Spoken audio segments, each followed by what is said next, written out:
Talks to revive Iran's 2015 nuclear deal with world powers are mired in uncertainty following Russia's demands for a U.S. guarantee that the sanctions it faces over the Ukraine conflict will not hurt its trade with Tehran. Months of indirect talks between Tehran and Washington in Vienna could all be unravelled. Now, Russia's demanding written U.S. guarantees that sanctions on Moscow over its invasion into Ukraine would not damage Russian cooperation with Iran. On Friday, the parties involved in Vienna talks said that they were close to reaching an agreement, but demands from Russia and China may complicate efforts to seal a nuclear deal at a time when an agreement looked likely.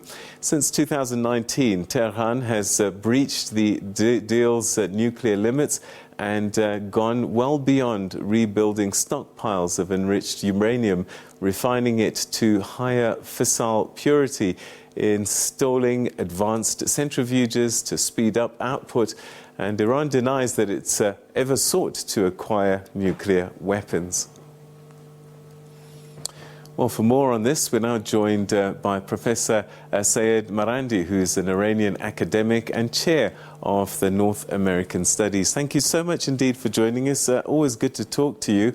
I think you've made your views quite clear in the past about perhaps who are the parties that have been standing in the way of getting a final agreement, really, in terms of the nuclear deals. I just wonder, with the events that are taking place in Ukraine and Russia's involvement, has that put a risk to the talks that are taking place in Vienna at the moment? No. We are waiting for clarification from the Russians because we've heard different versions of what they are seeking. As you pointed out, the Iranians have repeatedly said over the past few years that the problem lies in Washington, and it continues to lie in Washington. As we speak, the United States is still dragging its feet. We don't have a deal yet. Some issues and some sanctions that are linked to the maximum pressure campaign, they have still not been resolved because the United States has not yet agreed to remove those sanctions. If the Americans had not been dragging their feet during the past few months, during the last 3 months of intensive negotiations and during the last year where we've had a series of different negotiations, this issue would have been resolved, the deal would have been signed, and we would all have been at home right now entering a different phase. But the United States has been dragging its feet, and so we are still near the end line. Now there's another issue, as you rightly pointed to, and that is that the Russians have made a couple of statements. It's not clear exactly what they're looking for. In one respect, in one sense, that Russians are correct. For example, the Russians who are involved in our nuclear program, they cooperate, and they will have to be involved, for example, in removing enriched uranium, highly enriched uranium from the country if the deal is signed. The Russians would need to have assurances that the Americans will not harass their companies or those involved in the implementation of the nuclear deal or the re-implementation of the nuclear deal. If that is what the Russians are seeking, then I think that's reasonable. If there are other issues, we don't know yet, so we can't comment about it. How can America affect trade between Iran and Russia? Well, the United States, through its sanctions, carries out siege warfare. It's just like war. There's no difference. They try to starve people. They try to destroy societies. They try to crush communities.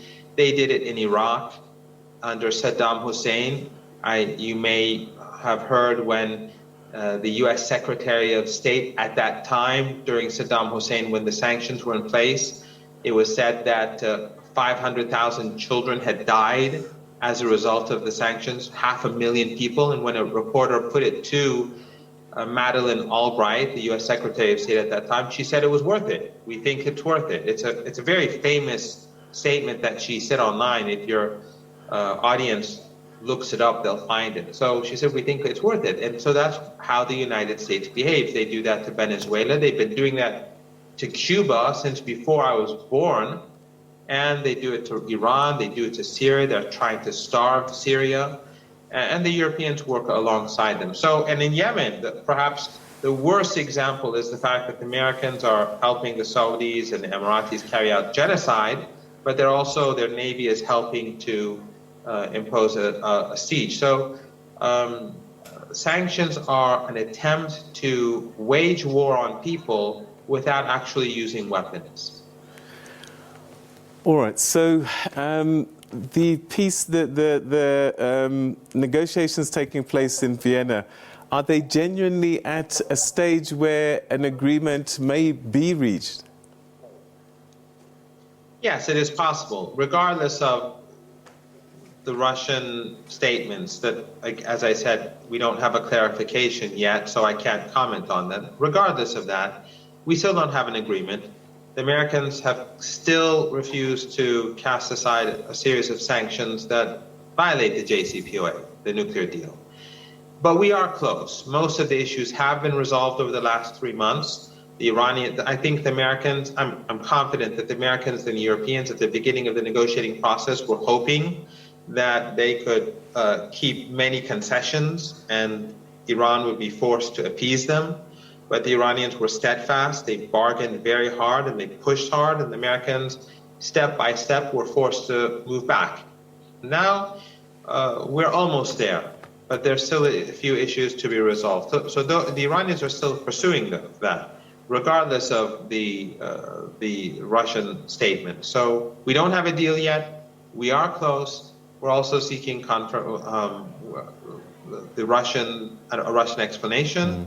And we'll see what happens. But surely this is also important to the United States, that they wouldn't do anything to hamper an agreement being reached, surely? Well, they've been hampering an agreement for many years now. The Iranians have always, their nuclear program has always been within the framework of the within international law. And remember, the Israeli regime, I think it was Shimon Peres, in 2000, I think in 1991, maybe, I'm not quite sure about the year, it was the first time that he said that Iran will develop a nuclear weapon in a year, something like that. It's been over 30 years now, and they're still saying the same thing. If Iran wanted a nuclear weapon, they would have had it a long time ago. The fact is that Iran is not pursuing a nuclear weapon. The United States uses Iran's peaceful nuclear program as an excuse to put pressure on Iran. The real issue between the United States and Iran is that the United States does not accept Iran's independence. Remember, Iran was one of the few countries that was very steadfast in supporting the resistance to apartheid in South Africa. Iran is probably the only country that is completely steadfast in its support for the Palestinians, the Syrians as well. They played a major role, and of course parts of Lebanon, in supporting the Palestinian resistance against apartheid in Palestine. So the United States is using the nuclear program as an excuse. We had a deal in 2015. The Iranians gave concessions. The other side agreed to put aside the sanctions, and while the Iranians abided by all of their commitments, it was the Americans and the Europeans under Obama that refused to abide by their commitments. Under Trump, they tore the deal. And under Biden, they continue to violate the deal. And I've explained this before, but it's worth repeating.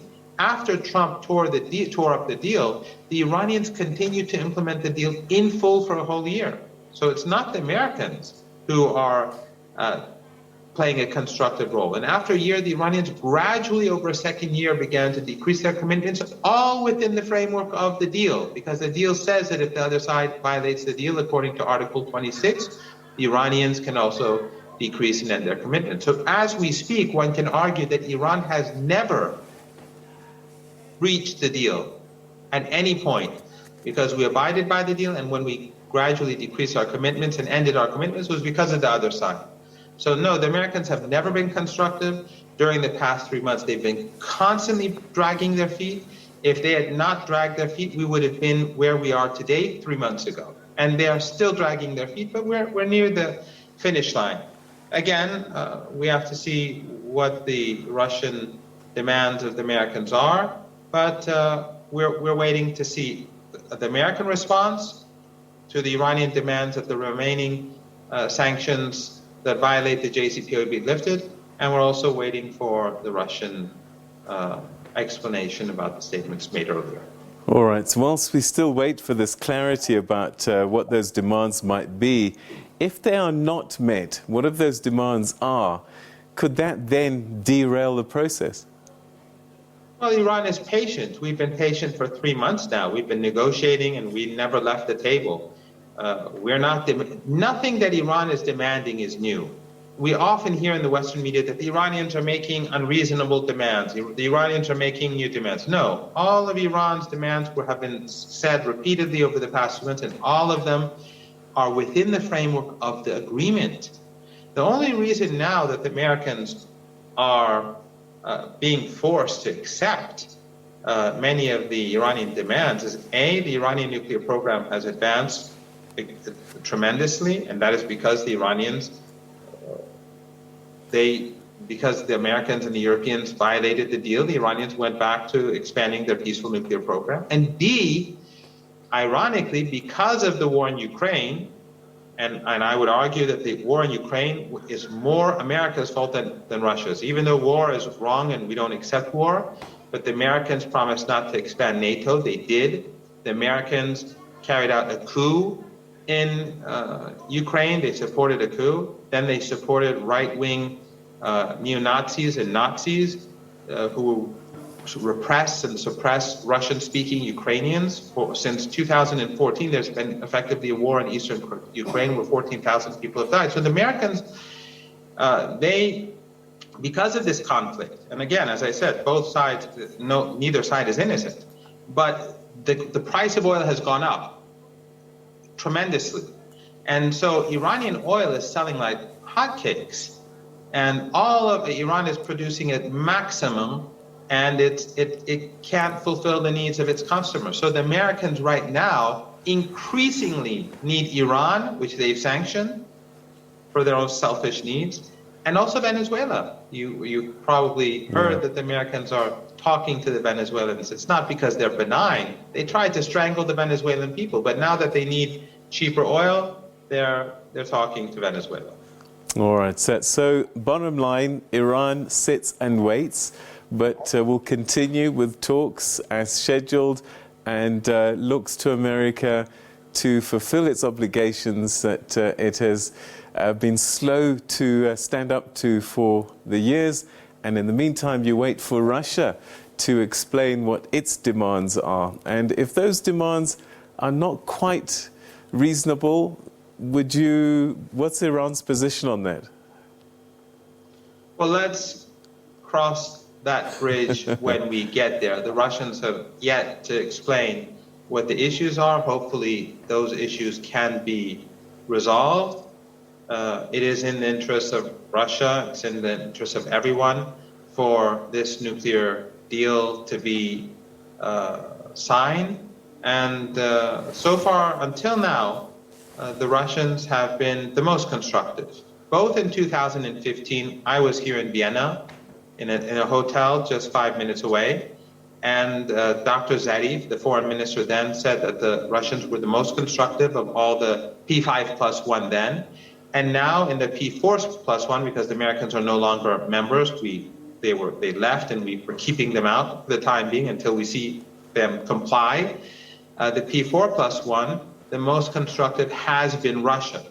So this statement, we are waiting to see what they have to say, what their explanation is, and then when we receive those explanations, then we'll move on from there. Professor Marandi, always great talking to you. Thank you so much indeed for joining us tonight. Thank you for having me.